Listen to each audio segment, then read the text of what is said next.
that a normal deviation of Sn from what it should go to n times mu is the order squared of n. A large deviation should be some deviation of larger order than square root of n in this setting. Okay? Now, to make that a little more precise, let's look at the next thing you see in a large deviation principle textbook, an example. Okay? With coin toss. So you toss a fair coin over and over and over. Okay? So xi will be the result of the tossing of the ith coin. So we'll say that you get 0 if you land heads and 1 if you land tails. Okay, so xi takes the value 0, 1 with equal probability to half. So clearly the mean is a half. I don't care about the standard deviation. Okay. All right, but now let's take a number different than a half, say between a half and 1. Okay. Well, we can all calculate the probability that the sum of the first n guys is at least a times n. Right? We expect if a is strictly bigger than a half, that should be pretty small. Right? But that's where it is. You just add a binomial, right? 1 over 2 to the n summation, and choose k for the k's from a and onward. And you just do a calculation. Actually, if you're bored during this talk, do the calculation. The exercise is you estimate that probability from above and below. You take the maximum term, and a lower bound would be you take 1 over 2 to the n times the maximum term. An upper bound would be 1 over 2 to the n times the number of terms times the maximum. Okay? And then use Stirling's formula. And what you'll find out if you take, great, I love this thing. If you take the log of this guy and divide by n, then just compute, you'll see that you actually have a limit depending on a. So you get a function of a. And what this limit is, it looks kind of like an entropy. A log a plus 1 minus a log 1 minus a up to this constant log 2. And this formula is symmetric. Well, about a equals a half. It's the same for a between 0 and a half as it should be. Okay? And note that at 1/2 you get 0, as you should.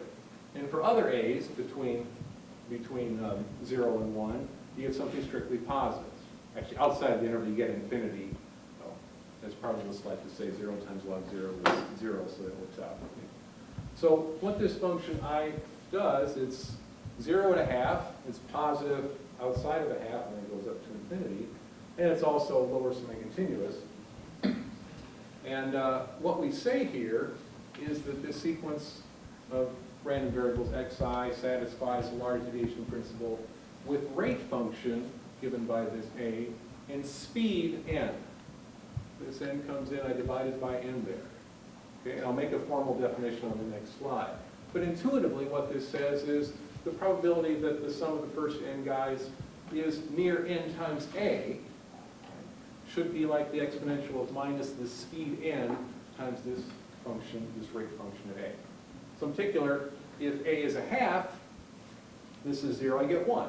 Right? It should go to that. But any other a that's different than a half, its probabilities decay exponentially to 0, e to the minus n times. Okay? That's the idea of a large deviation principle. The probability of rare events, probability is 0, how fast does it go to 0? I believe this theory was developed by a Danish actuarial guy, Harold Kramer, and he had to figure out, what type of, what do you call those things, the rates you pay for insurance, premiums, or likelihood of a rare event, a fire or something like that. Okay, and note here this large deviation is order n instead of square root. Okay, well that's a motivational example. Here's a more formal definition of a large deviation principle, and here will be our setting. So let's let sigma n be a sequence of probability measures now on some, what's x? X is a Polish space. It's a separable, completely metrizable space, okay? Now, sigma n are sequence probability measures on x, and we say that this sequence sigma n satisfies a large deviation principle with speed a(n), so in the previous, with speed a(n), in the previous example a(n) was n, but you could have any sequence going off to infinity. And rate function I, this rate function is going to be a function on this space x that's non-negative, can take the value infinity. Well, it should be lower semi-continuous, and look at these two conditions. For closed sets, you want the lim sup of 1 over this speed an times the log of sigma n of f to be less than or equal to, well, on the right side, something involving the values of this rate function on f, specifically minus the infimum of this rate function on f. But now we have an and instead of 4. You also need a reverse probability equality for open sets, a lower bound for open sets with a lim n. Okay? Again, we'll see how this is coming in another example in a second. And again, intuitively, this says that, well, sigma n of, well, say, some event near the point x, so I put this in quotes, should decay to 0 if x, well, like e to the minus an times this rate function of x. Think of the last example. Suppose the rate function, this I, had a unique minimum at some point, minimum value of 0 at x naught. Then an x naught, this thing would be 1. Right?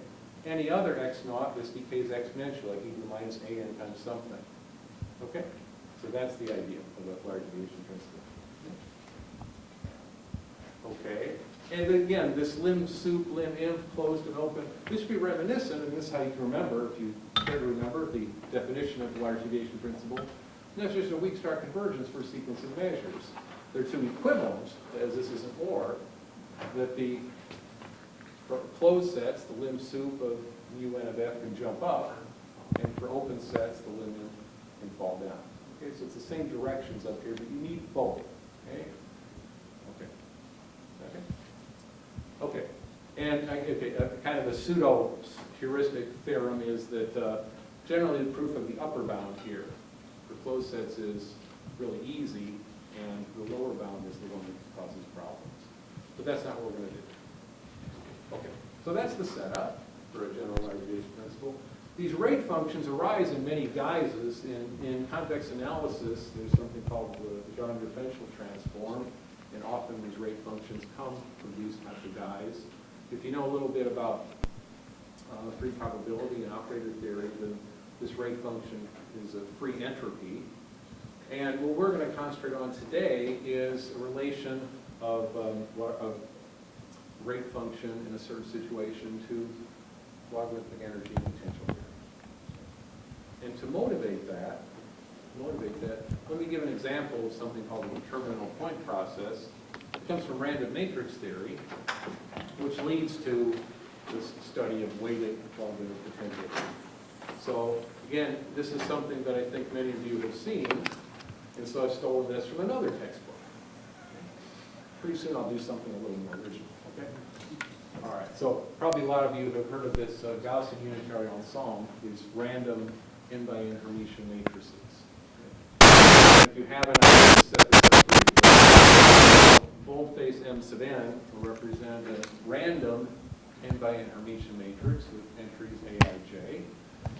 And random means, so I've forgotten the right normalization, but these entries should be complex Gaussians on the off diagonal with whatever the mean and variance normalized correctly is.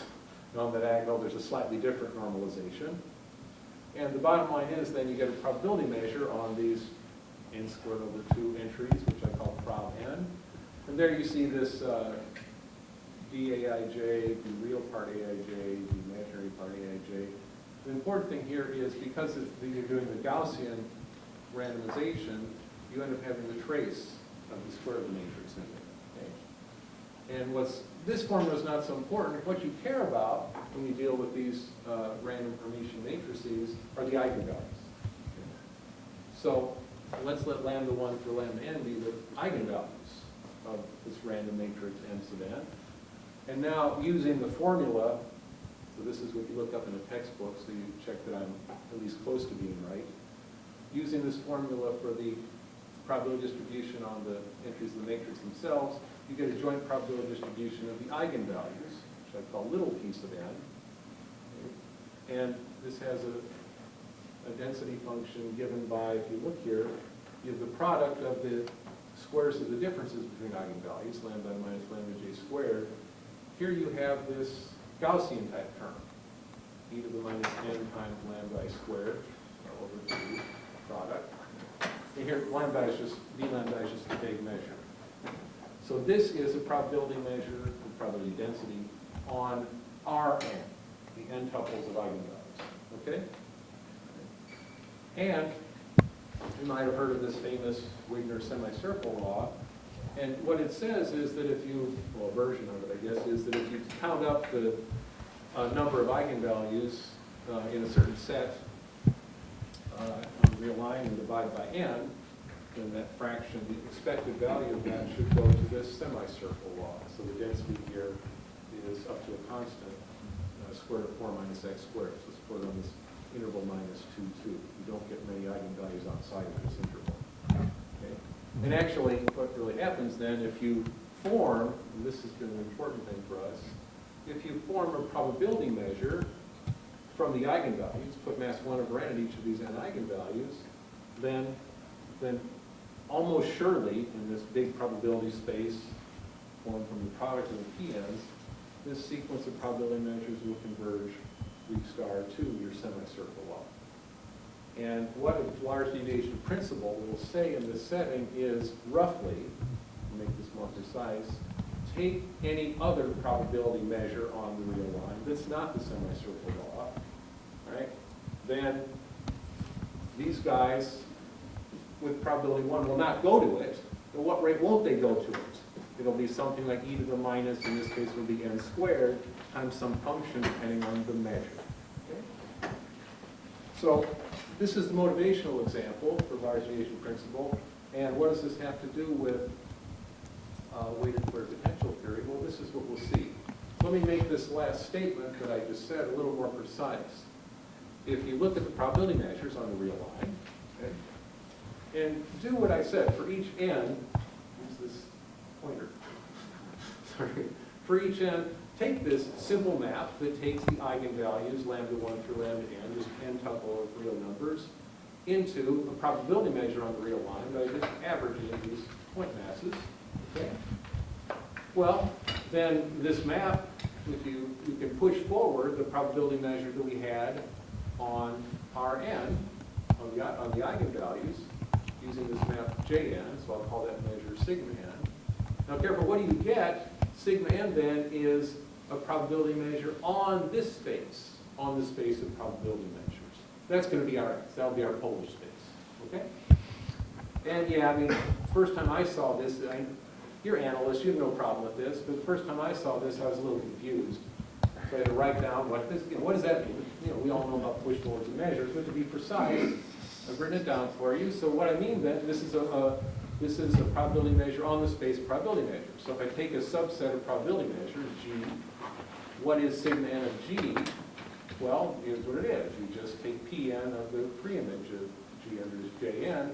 That is, you're integrating that same density, which I've rewritten for your viewing pleasure, the product of the squares and the differences between the eigenvalues times this Gaussian term. But you integrate over what set?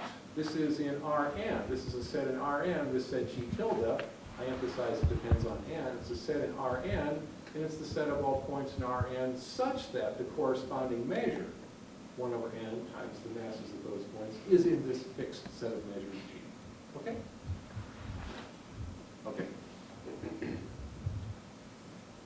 And now just introduce some notation to motivate weighted potential theory. Okay? I'm just going to call this exponential in the Gaussian term Q, this lambda squared. Forget about the 4. I probably screwed up normalizations anyway. And I'm going to write this product of the lambda by lambda j's as VDM of lambda 1 through lambda n, because that's what it is. It's a van der Waals. Right? So VDM of lambda 1 through lambda n, right, is this, well, I should write determinants. This is the determinant of the matrix you get by putting 1s in the top row, lambda 1, lambda n in the next row, lambda 1 squared, lambda n squared, and so forth. Right? That van der Waals determinant is exactly the product of the distances between the pairs of these points. Okay? So that's fairly important. So I end up, here's a formula for sigma n of a subset of measures G. Up to some normalization constant, this will become very important. This is just a number so that I get a probability measure. That is, this thing is going to be integral of this guy over all of R n, okay? And the density is the square of the van der Waals times the product of e to the minus 2n times these q's, okay? All right, so a little review for most everybody, and for others an introduction to potential theory in the complex plane. Right? We're going to come back to the Gaussian triangle in a second. The problem you do in potential theory in the complex plane, if you have a compact set, you look at probability measures on it, and you try to minimize the logarithmic energy. The integral of log 1 over mod z minus zeta d mu of zeta. If you were in R3, you get rid of the log. You're looking at minimizing Newtonian energies. And the reason you use a log here in the complex plane because it's R2, and log mod z is a fundamental solution for Laplacian. Okay. So either every probability measure on your set has infinite energy. That's when we call the set polar. Otherwise, there exists a unique logarithm energy minimizing measure, which we'll call mu sub k. And this is related to this van der Waals thing. Oh, I moved to the point over there. This is dangerous to give it somebody new toy. So some of you might have heard of this notion of the transparent diameter of the set. If you haven't, just think of the following. If you discretize this energy minimization problem, so actually look over here. If you had, now, in one other minor technical detail, note I've taken here n plus 1 points instead of n. The reason I've taken n plus 1 is because that's the dimension of the space of polynomials of degree at most n. I prefer to use that instead of n. It's just a trivial change here. So if you actually were to take n plus 1 points and put mass 1 over n plus 1 at each of them, and take, well, e to the minus their energy, you get, well, the energy would be infinite because, you know, if you have 2 points, two things are the same, you get infinity. If you ignore that, then essentially this van der Waals is exactly e to the minus this energy up to the right degree. Okay. So maximizing the van der Waals determinants of order n here with n plus 1 points and taking the appropriate root, this quantity in blue is called the nth order diameter. These nth order diameters decrease with n to something we call the transparent diameter, and that's simply the same thing as the exponential of minus this logarithmic energy minimizer. Okay. And if you haven't seen this, well, if you have, I'll just bore you for a second. A standard example of this, if you take the unit disk, right? Then, well, points that maximize this van der Waals at the nth stage here, n plus 1 points, will simply be n plus first roots of unity, equally spaced points on the outer rim, okay? Or any rotation. Okay? And note that if you put mass 1 over n plus 1 at each of those points, then clearly the weak star limit of those measures is going to give you normalized arc length measure on the circle. So it illustrates two things. One is that this mu sub k that you get here always lives on the so-called outer boundary of the compact set, the boundary of the unbounded component of the complement. And the second thing is that, yeah, indeed, this discretization, points that maximize, if you take, put that on the slide, yeah. If you take these so-called effective points, points that maximize this van der Waals at the end stage, and put equal mass at each of those points, that sequence of measures will convert a weak star to our world. The weighted energy of the weighted equilibrium measure. Remember, this is the minimizer, so this is a non-negative function. If there's unique minimizer, I get 0 precisely at UKQ. Okay? So this is what I mean. Let me make it more precise. So again, a lot of stuff to remember. And you know, there's not really a lot of stuff to remember because I'm going to keep reminding you. Okay? So remember, this was the general formulation of a large deviation principle. Okay? You have this rate function I, which we have to find, and I claim in this setting it's going to be related to these weighted energies. Weighted energy of a measure, subtract the weighted energy of the minimizer. And you have an upper bound for closed sets and a lower bound for open sets. Okay? Well, there's a reformulation of this. Okay? Just measure theory, nothing else. Okay? Instead of the upper bound for closed sets, the upper bound for closed sets and the lower bound for open sets, you can state this all in terms of a basis for the probability measures on your space. That is, so if you take, actually think of beta as all probability measures on n. Okay, it doesn't matter about a base. Okay, and if you define something like we had on the right side, take on one hand lim m of that sequence we had 1 over an times the log of sigma n for a fixed set of measures g. On the other hand, you take a lim sup. And if you do the lim m or the lim sup, and then you minimize over all sets of measures containing your fixed measure mu, if you get the same thing, then the sequence sigma n satisfies the large deviation principle with that rate function in that speed. So this is just a reformulation measure theoretically. You'll have to trust me on this or look it up in a book. But the point is, you take a lim m or a lim sup, and then minimize over all neighborhoods of your given measure mu. And if you get the same answer, all we do is you've got your large deviation principle. Okay. So what we want to do, this essentially is a characterization of the large deviation principle. Okay.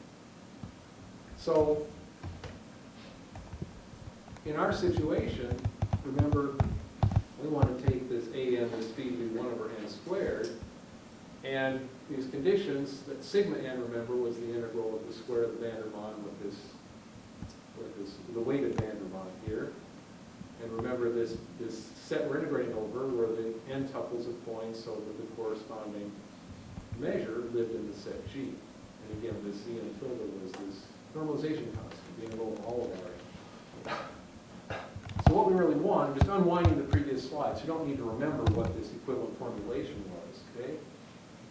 What we want, so that these two things are the same, is, look at what I've got here.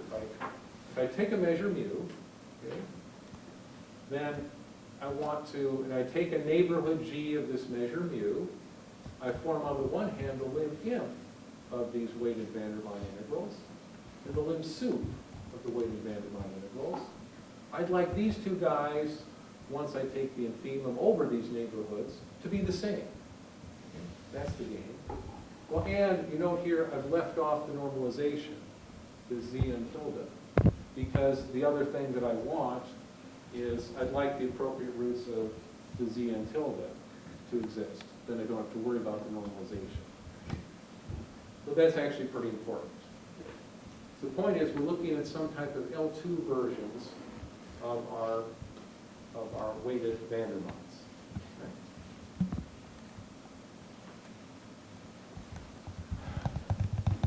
And these van der Waals, well, you have the unweighted van der Waals over there. If you fix all the variables for 1, you get a polynomial for that remaining variable. Like an n plus 1 variable, so if I fix all the variables for 1, I get a polynomial of degree n in that variable. And for the weighted van der Waals, it's the same thing. I'll get what I call the weighted polynomial, degree n.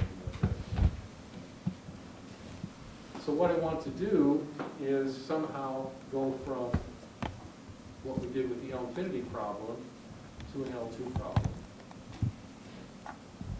And this hopefully should motivate this, following this definition. If I have a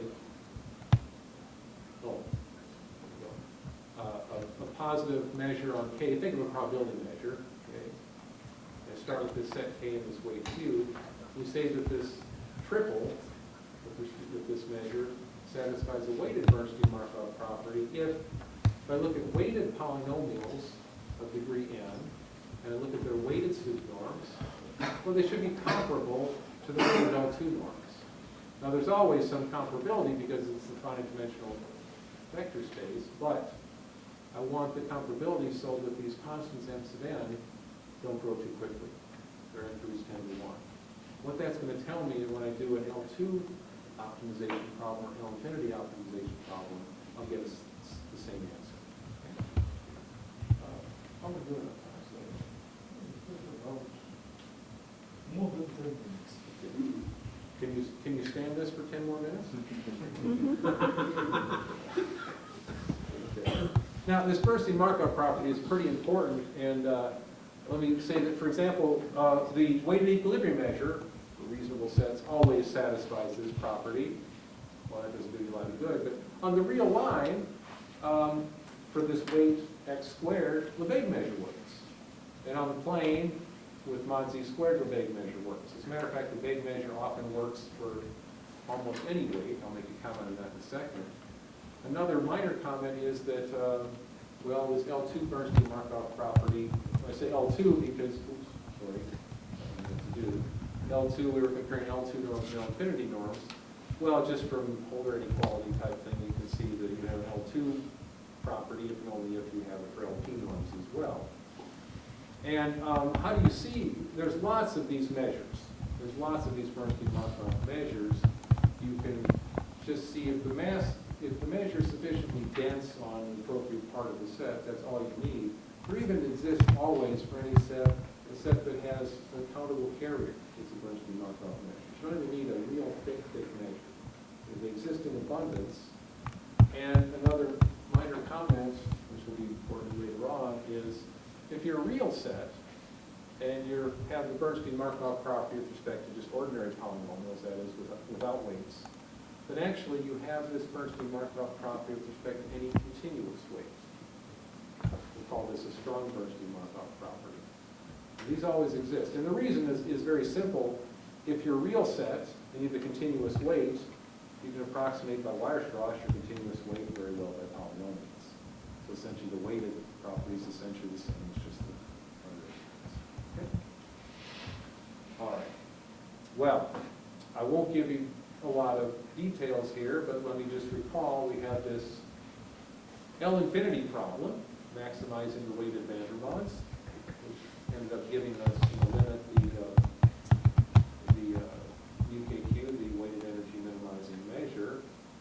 And the point is, if you have a weighted Bernstein Markov property, then you'll also have that these weighted L2 integrals with respect to that measure tau will also be good. That is, these guys give you the transmine diameter, weighted transmine diameter, or the minimal, either minus the minimal energy. So will the L2 norms. Okay? Because again, remember, these guys are polynomials in each of the variables.